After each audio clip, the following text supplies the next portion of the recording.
Salah guna jawatan awam, Tun M dan Muhyiddin kena saman. Pemecatan KJ dan Anwar dalam UMNO tak sama? Belum 100 hari, Anwar dah kianat reformasi. Dihentam lantik anak, akhirnya Anwar hilang sabar.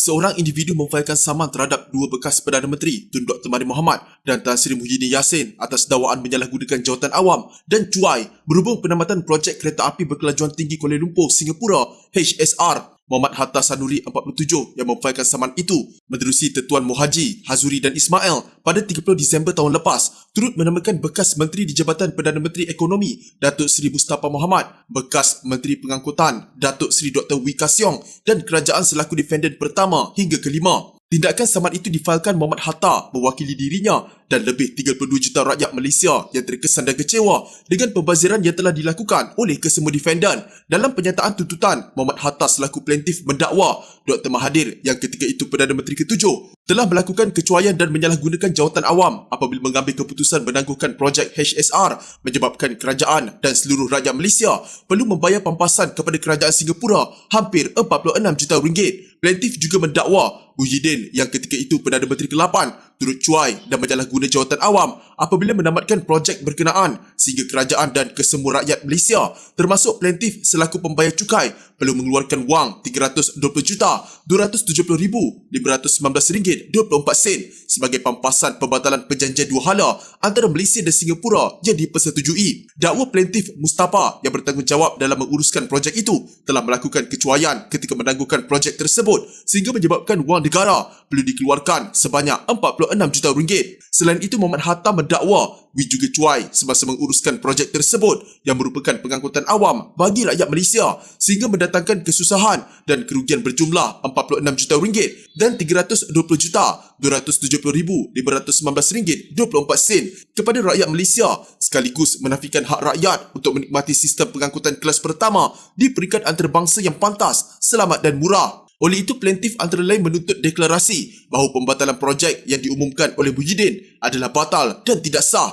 selain memohon deklarasi kesemua defendant membayar ganti rugi dan pampasan sebanyak 1 juta ringgit kepada setiap rakyat Malaysia termasuk plaintiff kerana telah secara salah dan cuai membatalkan projek HSR. Pada 1 Januari 2021, Malaysia dan Singapura mengumumkan penamatan projek HSR sejauh 350 km kerana kedua-dua negara gagal mencapai persetujuan mengenai perubahan yang dicadangkan oleh Malaysia sebelum perjanjian projek itu luput pada 31 Disember 2020. Sehubungan itu, Malaysia telah membayar 102.8 juta Singapura dolar iaitu bersamaan 320.27 juta ringgit kepada Singapura untuk kos yang ditanggung bagi pembangunan projek HSR dan berkaitan dengan pelanjutan penggantungannya. Projek tersebut dijangka menyediakan 3 servis utama iaitu perjalanan secara langsung antara Malaysia dan Singapura dalam tempoh 90 minit, servis domestik di Malaysia dan perkhidmatan shuttle dari Iskandar Puteri Johor sehingga Singapura. Pengurusan kes saman itu ditetapkan pada 2 Februari ini di hadapan penolong kanan pendaftar Mahkamah Tinggi Nusa Syahidayah Nur Azhar. Senario pemecatan nama-nama besar dalam UMNO seperti bekas Ketua Pemuda Khairi Jamaluddin tidak boleh disamakan dengan pemecatan Anwar Ibrahim pada 1998, kata penganalisis politik. Dengan membandingkan antara Khairi dan Anwar, pakar geostrategis dan fellow kanan Akademi Penyelidikan Strategik Nusantara, Azmi Hassan berkata, kedudukan kedua-dua ahli politik itu di dalam parti dan kabinet amat berbeza ketika mereka dipecat UMNO. Katanya Anwar ketika disingkirkan pada 1998 merupakan timbalan Perdana Menteri dan timbalan Presiden UMNO ketika itu. Berbeza dengan Anwar, katanya Khairi dilihat tidak memberi cabaran yang besar kepada Presiden UMNO Ahmad Zaid Hamidi. Walaupun KJ hari ini dikatakan mempunyai cita-cita yang tinggi, tetapi asasnya belum ada lagi bagi KJ untuk memberi cabaran sama ada kepada Presiden UMNO Ahmad Zaid itu sendiri ataupun cabaran untuk menjadi Perdana Menteri agak jauh. Sama juga dengan Ahli Parlimen Sembrong Hishamuddin Hussein yang digantung keahlian. Jadi senario ini agak berbeza dan senario hari ini adalah tidak serumit seperti 1998 katanya kepada Malaysia Kini. Pada 2 September 1998, Anwar yang merupakan timbalan Perdana Menteri ketika itu dipecat daripada kerajaan atas tuduhan salah laku. Pemecatan itu mencetuskan siri demonstrasi, jalanan diadakan di ibu kota dan gerakan reformasi. Menurut pengarah eksekutif Ilham Center, Hishamuddin Bakar, UMNO Barisan Nasional masih mendapat sokongan orang Melayu pada 1998 berbanding ketika pilihan raya umum ke-15. Ketika itu 1998, UMNO masih lagi parti yang kuat mewakili segmen orang Melayu, tetapi pasca PRU15 dengan pencapaian hanya 26 kerusi yang dimenangi oleh UMNO, itu adalah pencapaian terburuk, katanya. Bagaimanapun, Azmi dan Hishamuddin berpendapat walaupun pemecatan Khairi dan bekas pengerusi Badan Perhubungan UMNO Selangor, Noh Omar, menimbulkan kebimbangan terhadap akar umbi parti, mereka berpandangan UMNO mampu mengendalikan isu tersebut. Ini memandangkan parti itu telah berdepan dengan beberapa siri pemecatan yang melibatkan nama-nama besar dalam parti seperti Muhyiddin Yassin ketika menjadi timbalan Presiden UMNO dan timbalan Perdana Menteri. Malah katanya, bekas Menteri Besar Kedah, Mukhlis Mahathir juga pernah disingkirkan sewaktu pentadbiran Najib Razak. Oleh itu, untuk pemulihan semula parti, jawatan-jawatan yang bakal diisi dengan muka-muka neutral perlu ditonjolkan pada pemilihan parti. Golongan neutral yang dimaksudkan oleh Azmi merujuk kepada individu yang dilihat tidak terlalu memihak kepada Zahid dan pada masa sama tidak menentang presiden parti itu. Alternatif dan ramuan terbaik untuk UMNO terletak kepada ahli UMNO yang bakal mengundi dalam pemilihan, katanya. Azmi juga menjangkakan UMNO akan bekerjasama dengan Pakatan Harapan dalam beberapa pilihan raya negeri tidak lama. Oleh itu katanya, kesan yang perlu dilihat adalah sewaktu PRN di mana UMNO perlu membuktikan kepada Pakatan Harapan bahawa parti itu stabil dan sepakat. Pengerusi Perikatan Nasional Muhyiddin Yassin berkata, kesilapan demi kesilapan dilakukan oleh Anwar Ibrahim sejak dia dilantik sebagai Perdana Menteri. Menurutnya, janji tata kelola yang baik telah dikhianati apabila Anwar melantik Ahmad Zaid Habidi yang sedang berhadapan dengan tuduhan jenayah di mahkamah sebagai timbalannya. Ini dilakukan semata-mata kerana membalas budi Zahid yang berjaya memaksa ahli-ahli Parlimen Barisan Nasional memberi sokongan kepada Anwar sebagai Perdana Menteri. Bukan setakat itu sahaja, janji Perdana Menteri tidak memegang jawatan Kementerian Keuangan juga dibuang ke laut apabila Anwar melantik dirinya sendiri sebagai Menteri Keuangan. Ini satu lagi kesilapan Anwar yang tanpa segan-sidu bercakap tak serupa bikin, katanya dalam catatan di Facebook. Terbaru menurut Muhyiddin, Anwar melantik anaknya sendiri, Nurul Izzah, sebagai penasihat kanan ekonomi dan keuangan kepada Perdana Menteri itu. Tidak pernah berlaku dalam sejarah Malaysia seorang Perdana Menteri melantik anak sebagai penasihat. Pelantikan ini menjadikan slogan reformasi yang dilaungkan oleh Anwar sejak lebih 20 tahun lalu sebagai omong kosong. Belum sampai 100 hari memerintah, Anwar telah mengkhianati semangat perjuangan reformasi yang didukung oleh penyokong-penyokongnya sendiri, kata bekas menteri itu. Menurut Muhyiddin, sebagai pemimpin parti pembangkang, dia boleh saja mengambil kesempatan daripada kesilapan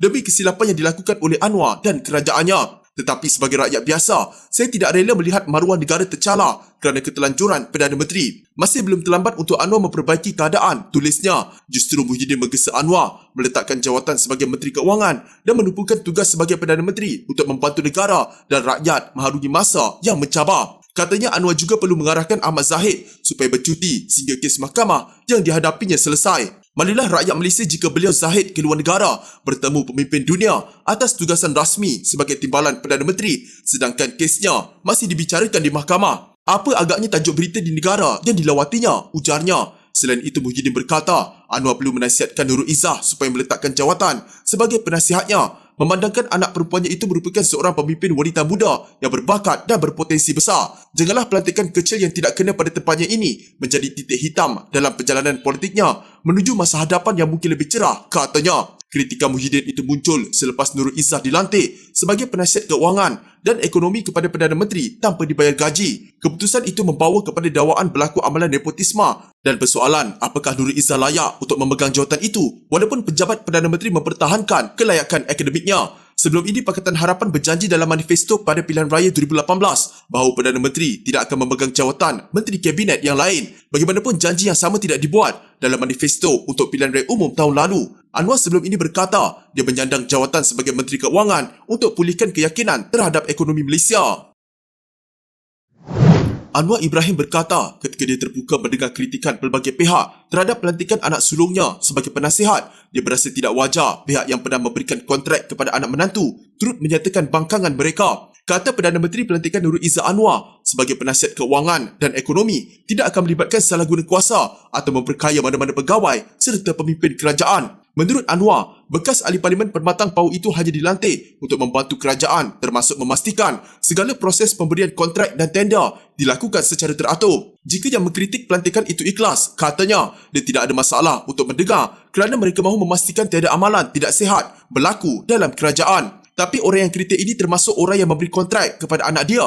Tak apa pula, ada pelantikan yang ada gaji tapi tak ada kerja banyak seperti penasihat dan duta-duta khas. Macam-macam. Itu kita harus bezakan, katanya di Bukit Jalil, Kuala Lumpur. Walaupun tidak menamakan sesiapa dalam sindirannya itu, Anwar dipercayai membuat kenyataan tersebut dengan merujuk kepada kerajaan sebelum PRU ke-15 lalu. Menurut ahli parlimen Tambun itu, dia memberi jaminan pentadbiran sekarang akan tidak bertolak ansur dengan sebarang amalan rasuah dan salah guna kuasa. Tidak wajar bagi orang yang memberikan ratusan juta kontrak kepada anak dan menantu ada yang mencecah bilion ringgit semasa jadi Perdana Menteri dan sekarang cuba nak cakap tentang ketelusan, katanya. Menurut Anwar, kerajaan tidak akan membenarkan pelantikan Nurul Izzah membawa kepada salah guna kuasa, mendapatkan kontrak atau menerima upah yang tinggi. Ini tidak akan berlaku, katanya. Tambah Anwar lagi, jawatan yang diberikan kepada Nurul Izzah adalah berkaitan dengan Jabatan Perdana Menteri serta Kementerian Keuangan MOF, namun tidak diberikan sebarang ganjaran. Ditanya sama ada Nurul Izzah turut mempunyai jawatan di pejabat di MOF, Anwar yang juga Menteri Keuangan berkata, anaknya itu hanya bertugas membantunya. Tapi saya rasa kena cari pejabat untuk dia lah. Tak ada pejabat pun tak boleh kot, katanya.